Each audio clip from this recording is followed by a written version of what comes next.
Cadet Riley Martinez had always wondered what it would be like to be the star of her own action movie. Turns out, being strapped to a glowing alien chair in what looked like a disco ball, his evil twin, wasn't quite the glamorous captivity she'd imagined. "Human," Grand Inquisitor Vexthul announced, his scaled chest puffing out like a particularly self-important lizard. "I am the breaker of minds, the crusher of spirits, the one who has made the mightiest warriors of 17 different species weep like hatchlings." Riley blinked slowly. "Cool story, bro. Got any snacks?" Vexthul's golden eyes narrowed to slits. The interrogation chamber hummed with ominous energy, walls pulsing with bioluminescent patterns that probably cost more than Riley's entire education. Too bad they'd wasted all that money on mood lighting when they could have invested in comfortable furniture. "You will surrender the human military codes," Vexthul continued, his voice dropping to what he probably thought was a menacing whisper. "I have broken creatures 3 times your size, with minds far superior to your primitive human consciousness." 3 times my size, huh? Riley shifted in her restraints, trying to find a position that didn't make her shoulder blade cramp. "Let me guess. They were probably way more polite than me, too. That's your first mistake right there." The Grand Inquisitor circled her slowly, his ceremonial robes trailing dramatically. Riley had to admit the guy had style. Terrible, over-the-top, probably compensating for something style, but still. "You mock me because you do not yet understand your situation," Vexthul said, activating a holographic display showing various torture devices. "These codes could end your pathetic war in our favor. You will give them to me, or I will peel away every layer of your sanity until nothing remains but a whimpering shell." Riley studied the hologram with genuine interest. "Is that a space blender? Because honestly, that looks way less intimidating than my old dorm roommate's actual blender. That thing could wake the dead at 3 a.m. Vexthul's jaw dropped slightly. In 17 years of interrogation experience, no prisoner had ever compared his neural extraction matrix to kitchen appliances. "Perhaps you need a demonstration of my power," he hissed, pressing a control that sent mild electrical pulses through Riley's restraints. "Oh, neat," Riley perked up. "It's like a massage chair. Can you turn it up a little? I've got this kink in my neck from sleeping on that prison cot." The Grand Inquisitor stared at her for a long moment, then double-checked his equipment readings. Everything was functioning perfectly. The human should be experiencing significant discomfort by now. "You will learn to fear me, human," Vexthul declared, though with noticeably less confidence than before. "Look, Vex," Riley said conversationally. "Can I call you Vex?" "Thanks. Here's the thing about fear. I spent 4 years sharing a studio apartment with 3 other people, worked retail during Black Friday, and survived organic chemistry with Professor Henderson, who once made a student cry just by looking at their molecular diagram. So unless you've got something scarier than a disappointed chemistry professor or a Karen demanding to speak to my manager, we might be here a while." Vexthul's tail twitched in confusion. These references meant nothing to him, but the human's complete lack of distress was beginning to feel personal. "Very well," Vexthul said, his voice taking on a more calculated tone. "If physical discomfort does not motivate you, perhaps psychological pressure will prove more effective." He gestured, and the chamber's walls shifted to display images of destruction, cosmic horror, and what Riley assumed were meant to be deeply disturbing alien nightmares. "Behold your fears made manifest," Vexthul proclaimed. Riley squinted at the swirling vortex of tentacles and screaming faces. "Are those supposed to be scary? Because honestly, they just look like my newsfeed on a Tuesday. Actually, hang on." She tilted her head. "Is that one doing the Macarena?" The door hissed open and a smaller reptilian alien scurried in, carrying a datapad and looking frazzled. "Sir, I'm Commander Zrick, your new assistant. The previous one requested a transfer to waste management after yesterday's session with the Andromedan warrior." "Not now, Zrick," Vexthul snapped. "I am demonstrating the futility of resistance to our prisoner." Zrick glanced at Riley, who waved cheerfully. "Hi there, love your uniform, very professional. Is that real silver threading or just really good synthetic?" "Oh, it's synthetic," Zrick replied automatically. The real silver is only for officers above grade 7, and I'm still working my way up from... Zurich? Vexthul's voice could have frozen plasma. Sorry, sir. Zrick stepped back but kept shooting curious glances at Riley. Vexthul turned back to his prisoner. Now, human, let us explore your deepest traumas. I have studied your species' psychology extensively. Really? Riley perked up with genuine interest. That's awesome. I minored in psych. What's your take on cognitive behavioral therapy versus psychoanalytic approaches? What? Vexthul faltered. I am the one asking questions here. Sure. But I mean, if you've studied human psychology, you must have some opinions. Personally, I think Freud was kind of a hack, but Jung had some interesting ideas about collective unconscious, even if some of his conclusions were a bit out there. Commander Zrick started taking notes. Fascinating, please continue. Zrick, stop writing. Vexthul grabbed the datapad. Human, you will not deflect my interrogation with academic discourse. Oh, I'm not deflecting, Riley said seriously. I'm genuinely curious about your methodology. Like, are you using systematic desensitization or more of a flooding approach? Because honestly, the scary pictures thing is pretty basic. My little brother used to do the same thing with his phone when we were watching movies. Vexthul felt a vein begin to throb in his temple. I am employing advanced psychological warfare techniques that have been refined over centuries. Centuries? Riley whistled. And you're still using the show scary pictures approach? Yikes. No offense, but that's like still using Internet Explorer in 2024. Technically functional, but everyone's moved on. I don't understand that reference, Vexthul admitted, then immediately looked annoyed at himself for admitting it. Oh right, cultural gap. Think of it like still using stone knives when everyone else has laser weapons. Actually, wait. Riley looked thoughtful. Do you guys have the internet? Because if not, that explains so much about your interrogation techniques. Commander Zrick raised his hand tentatively. Sir, what's the internet? Vexthul threw his hands up in exasperation. It doesn't matter what the internet is. Human, you will tell me the codes. Or what? Riley asked pleasantly. You'll show me more pictures that look like a haunted house designed by someone who's never actually been scared? You'll play spooky sounds that are less intimidating than my neighbor's leaf blower? Come on, Vex. You seem like a smart guy. Surely you've got something better than Halloween decorations and uncomfortable seating. The Grand Inquisitor stared at her in complete bewilderment. 17 years of experience, thousands of successful interrogations, and he was being lectured on proper technique by his prisoner. Perhaps, he said slowly, you require more direct persuasion. Ooh, direct persuasion, Riley grinned. I love direct communication. It's so much more efficient than all this dramatic buildup. Vexthul activated a series of controls, and the chamber filled with a low-frequency hum that should have induced severe anxiety. The temperature dropped 20 degrees. The lighting became harsh and strobing, and a subsonic pulse designed to trigger fight-or-flight responses began emanating from hidden speakers. Riley shivered and squinted against the lights. Okay, now this is just rude. I'm getting a headache, and whoever designed your light show clearly never heard of seizure warnings. Also, this temperature thing is just petty. What's next? Going to play music too loudly and charge me for bottled water? You should be experiencing overwhelming panic by now, Vexthul said, checking his readings again. All systems showed optimal fear-inducing output. Should I be? Riley asked with genuine concern. Because honestly, this just feels like finals week in the dorms. Same temperature, same terrible lighting, same weird humming from the heating system that nobody ever bothered to fix. She paused, looking almost nostalgic. Actually, this is bringing back memories. Junior year, I had to write 3 papers in one night because I'd procrastinated on everything.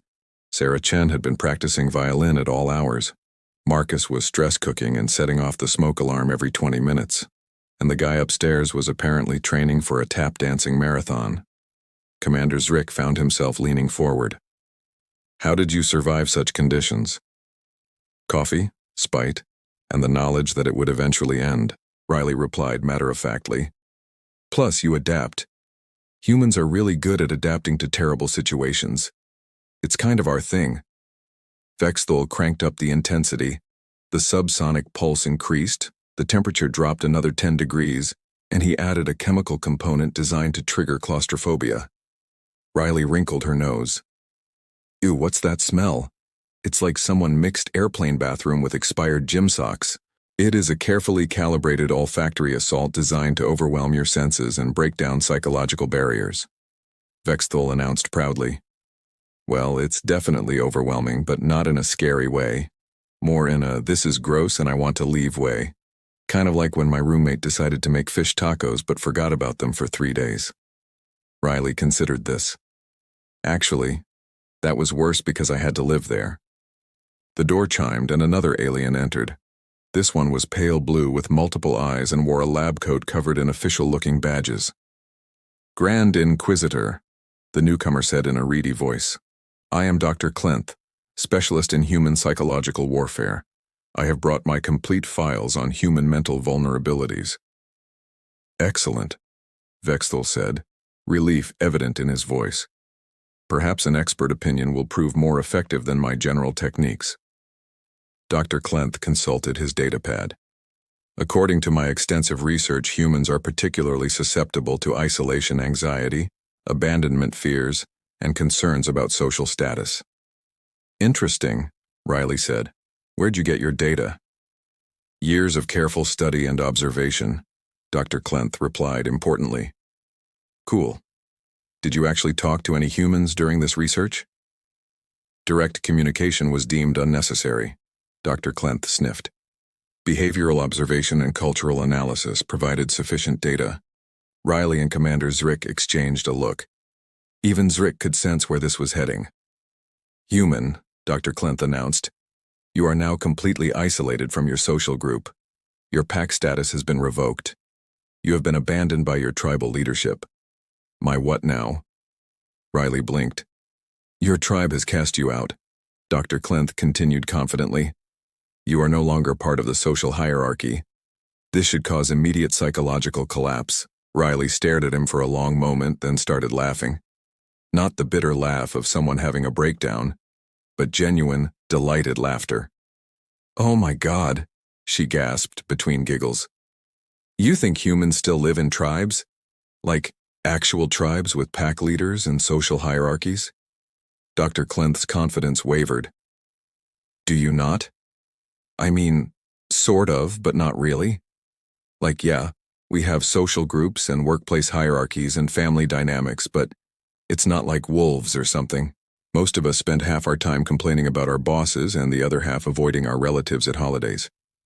Vexthul looked at Dr. Clenth. Is this accurate?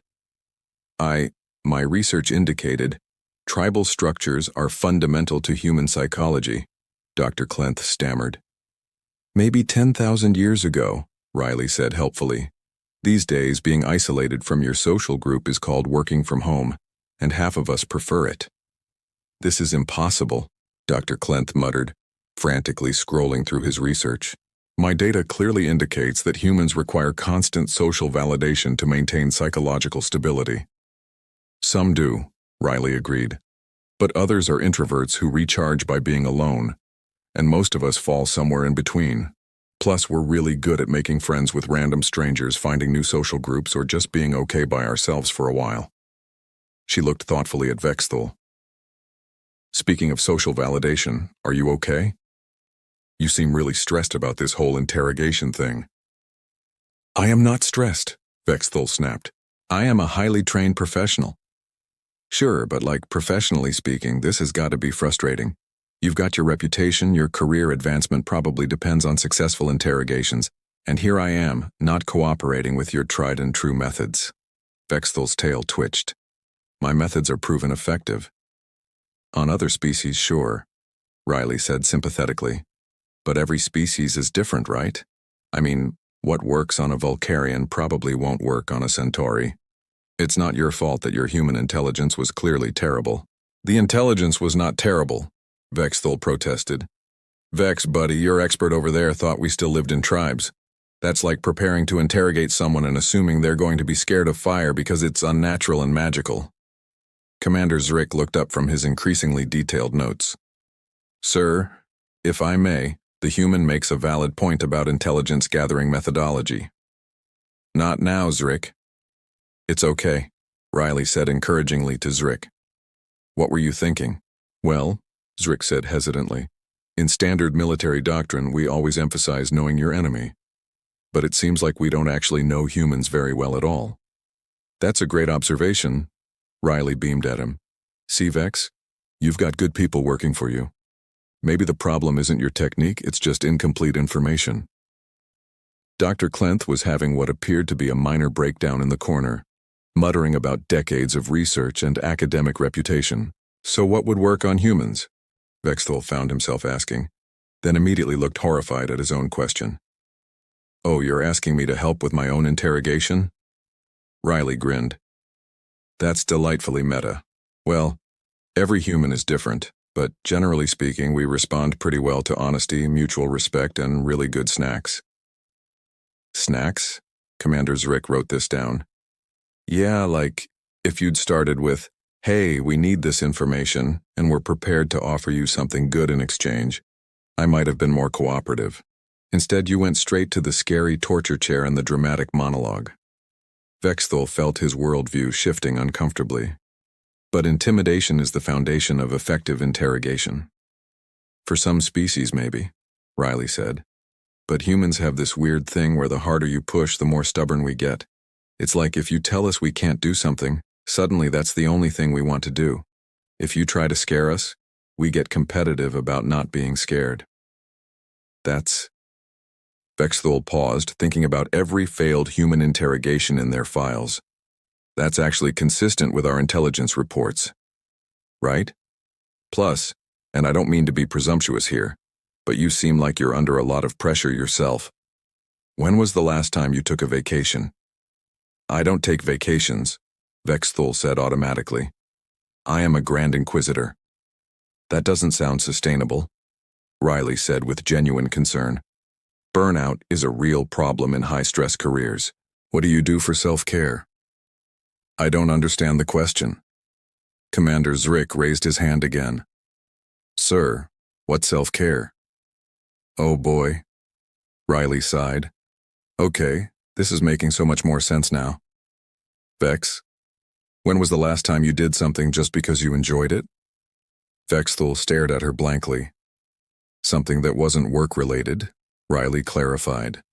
A hobby, hanging out with friends, reading a book, listening to music, taking a long bath, anything.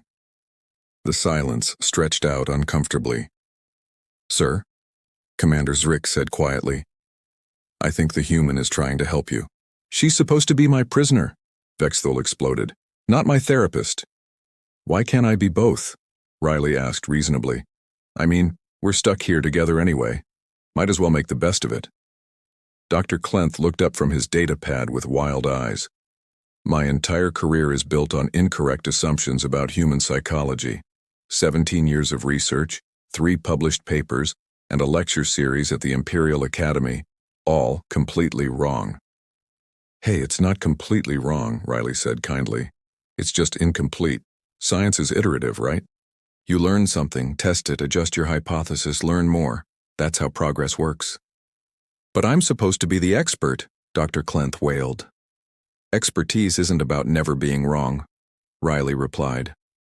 It's about being willing to update your knowledge when you get new information. The fact that you're willing to question your previous work actually makes you more of an expert, not less.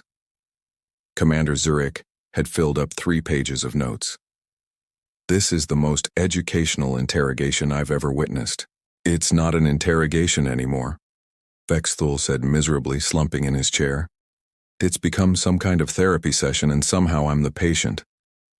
There's nothing wrong with therapy, Riley said gently. Everyone needs someone to talk to sometimes. Grand Inquisitors don't need therapy. Says who? Vexthul opened his mouth, then closed it again. The manual doesn't specifically address... The manual probably doesn't address a lot of things, Riley observed, like what to do when your interrogation methods don't work, or how to handle the stress of a job where you are expected to break people's minds for a living. It is an honorable profession, Vexthul said weakly. I'm sure it serves an important function in your society, Riley agreed diplomatically. But that doesn't mean it's not emotionally taxing. Plus, if I had to guess, there's probably a lot of pressure to maintain a perfect success rate. Vexthul's shoulders sagged. 17 years without a single failure. Until today, Riley said softly. Until today, he confirmed. The chamber door chimed again, and this time several junior officers peered in curiously. Is everything all right in here, sir? One of them asked. We heard shouting, and then it got very quiet. Everything is fine, Vexthul snapped, but without his usual conviction. Actually, Riley called out, we're having a really interesting discussion about workplace stress and professional development. You guys want to join? There's plenty of room. The prisoner is not supposed to invite people to her interrogation, Vexthul protested, but she's making excellent points about career sustainability. Commander Zrick interjected. Sir, with respect, when was the last time any of us had professional development training? More officers began filing into the chamber, drawn by curiosity and the novel experience of a friendly prisoner. Human, one of them said, is it true that your species deliberately seeks out stress for entertainment? Oh, absolutely, Riley replied enthusiastically. We have entire industries built around controlled fear experiences, horror movies, roller coasters, extreme sports, spicy food challenges. We pay money to be scared or uncomfortable in safe environments. A collective murmur of amazement went through the assembled aliens. That's fascinating, Dr. Clenth said, his scientific curiosity overriding his career crisis. It suggests that humans have developed stress tolerance as an adaptive advantage. Exactly, Riley beamed at him. We're basically stress-tested from birth. Family dynamics, school pressure, job hunting, traffic, customer service, social media, 24-hour news cycles. The anxiety of whether that text message tone means something important or just another spam call. No wonder our standard techniques don't work, muttered one of the junior officers.